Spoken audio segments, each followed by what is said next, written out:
तो आज हम बात करते हैं महाभारत के उस पात्र का, अभिमन्यु अर्जुन पुत्र का। अभिमन्यु कुरुकुल के राजा व पांडवों में से अर्जुन के औरस पुत्र थे।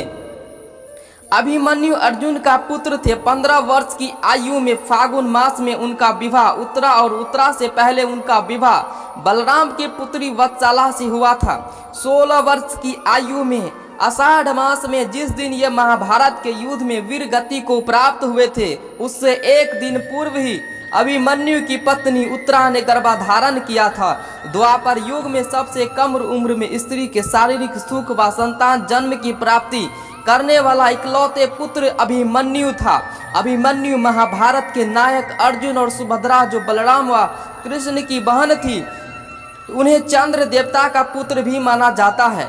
धारण है कि समस्त देवताओं ने अपने पुत्रों को धरती पर भेजता था, परंतु चंद्रदेव ने कहा कि वे अपने पुत्र का वियोग ज्यादा दिन तक नहीं सह पाएगा, इसलिए 16 वर्ष की आयु में अभिमन्यु का मृत्यु हुआ। अभिमन्यु का बाल्यकाल अपनी ननिहाल द्वारिका में ही बीता। उनका विवाह महाराज विराट की पुत्री से हुआ।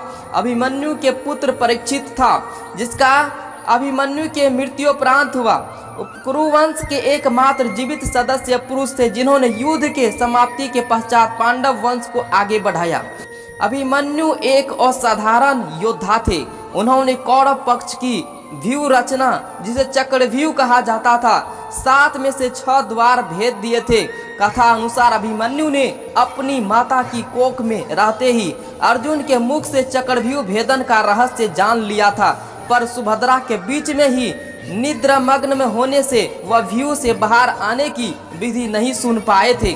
अभिमन्यु की मृत्यु का कारण जयद्रथ था, जिसने अन्य पांडवों को व्यूह में प्रवेश करने से रोक दिया था।